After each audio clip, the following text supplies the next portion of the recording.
से उनकी कैंपेन शुरू कर दी है। किस तरीके से देखते हैं लोकसभा चुनाव कांगड़ा चंद्रपुर?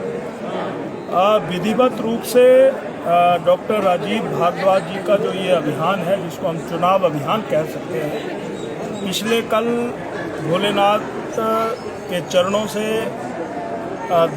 बैजनाथ में पूजन करने के बाद इसकी विधिवत शुरुआत हो चुकी है और मैं भी स्वयं कल बैजनाथ में था।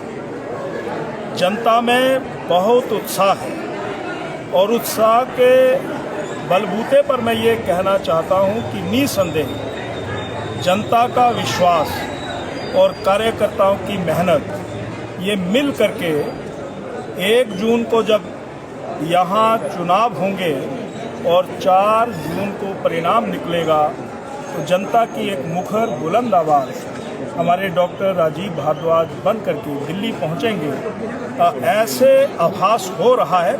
और दूसरा मैं इसका पार्ट देखूं, आज हम नगरोटा में आए थे और जिस तरीके से आज के सम्मेलन में, चाहे वो नौजवान हैं, बहनें हैं, चाहे वो किसान हैं, जिस तरीके से भीड़ उमड़ी और पिछले लगभग 3 घंटे से वो अपने अपने जगह पर बैठे हुए हैं, ये एक संकेत है और ये संकेत ये कह रहा है कि तीसरी बार श्रद्धेय श्री नरेंद्र। चाहता हूं कि मुकेश जी आप माननीय उप मुख्यमंत्री हैं, सुखविंदर सिंह सुक्खू जी मुख्यमंत्री हैं, 43 विधायक उनके साथ थे, वो अपने कुनबे और परिवार को ही नहीं संभाल सके तो कहाँ मोर नाचा और कहाँ नाच रहा है और कहाँ नाचने वाला है, ये तो समय ही बताएगा।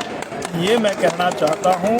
इसलिए आप कांग्रेस पूरी तरह से हिमाचल प्रदेश में, जिसको कहते हैं कि नैतिकता खो चुकी है और अब इनको सरकार में रहने का बिल्कुल भी हिमाचल प्रदेश की जनता इजाज़त नहीं देती है। नैतिकता के आधार पर उन्हें त्यागपत्र देना चाहिए और कुर्सी छोड़ देनी चाहिए, कुर्सी से चिपके नहीं रहना चाहिए, ये कहना चाहिए। ये भी इल्जाम लगा रही है मुकेश अग्निहोत्री, ये भी बोल रहे हैं कि सत्ता के लालच में, मुख्यमंत्री बनने के लालच में जयराम ठाकुर ने भाजपा को गिरवी रख दिया।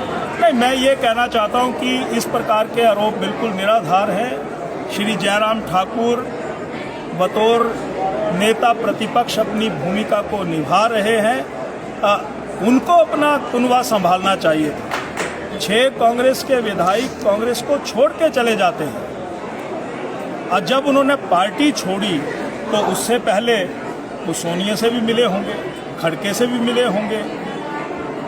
तो जब पूरा नेतृत्व के साथ मिले, उनकी सुनवाई नहीं हुई, अंत में उन्होंने फैसला किया और फैसला जहां पूरा देश कर रहा है कि श्री नरेंद्र मोदी जी के विचार के साथ हूं। और देखिए, निर्दलीय विधायक,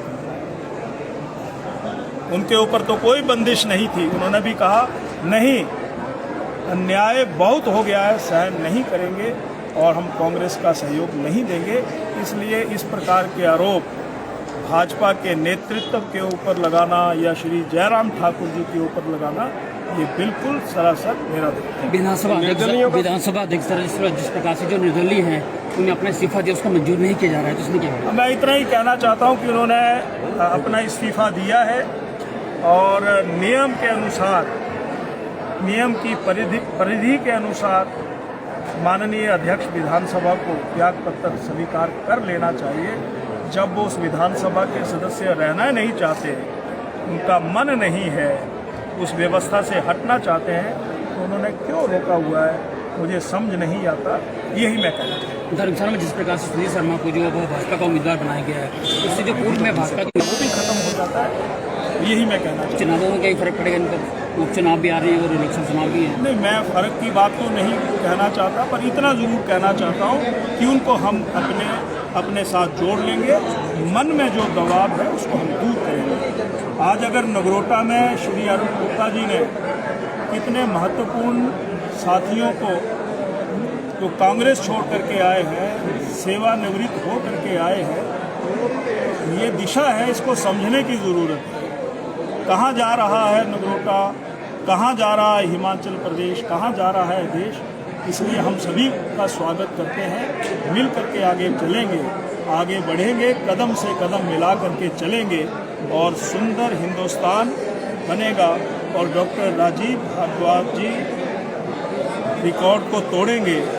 ये 2 दिनों के कार्यक्रमों से आभास हो रहा है कांग्रेस के पास अपना कोई उम्मीदवार नहीं, जो बनाए हैं वो भाग रहे हैं क्योंकि कुर्सी से चिपके रहना चाहते हैं, यही कहना चाहते हैं। राजीव जी, डॉक्टर साहब, जिस प्रकार से आपको दायित्व जो दी गए, आप एक उम्मीदवार हैं, तो क्या कहेंगे इस पर? छोड़ दो। मैं एक बड़ा छोटा सा कार्यकर्ता हूँ जी, और मैं अपने पार्टी के जो शीर्षस्थ नेतृत्व है, आदरणीय नरेंद्र भाई मोदी जी, जगप्रकाश नड्डा जी, जयराम जी, अनुराग ठाकुर जी, अजीत बिंदल जी, सिद्धार्थन जी, श्रीमान विपिन सिंह परमार जी, इन सभी नेताओं का कोटि कोटि हृदय से धन्यवाद करता हूं कि इन्होंने कार्यकर्ता की भीड़ से एक कार्यकर्ता को लेकर इतना बड़ा दायित्व देने का निर्णय कर लिया है। इसके लिए मैं पुनः इनका कोटि कोटि धन्यवाद करता हूं। और मुझे लगता है कि जब से मुझ जैसे कार्यकर्ता को टिकट मिली है, इन सब के आशीर्वाद से,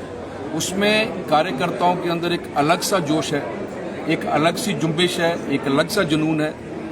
उनको लगता है कि अगर मेरे जैसे छोटे से कार्यकर्ता को टिकट मिल सकती है तो वो भी यदि पूरी ईमानदारी, समर्पण और सेवा से इस संगठन की सेवा करेंगे तो वो भी कल को किसी भी स्थान पर पहुंच सकते हैं।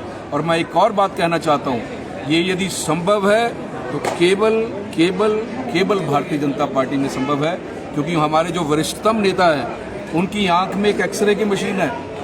वो लोग हर कार्यकर्ता के किए कामों की मॉनिटरिंग करते हैं, उस पर पूरा ध्यान रखते हैं, और जो कार्यकर्ता जो पैरामीटर्स हमारे संगठन के हैं उसमें ठीक उतरता है उसको सीधा ऊपर लेकर जाते हैं, और मैं इसका उदाहरण हूं। भारद्वाज जी, 400 पार करना जरूरी क्यों? क्योंकि मोदी जी को तीसरी बार इस देश का प्रधानमंत्री बनाना है।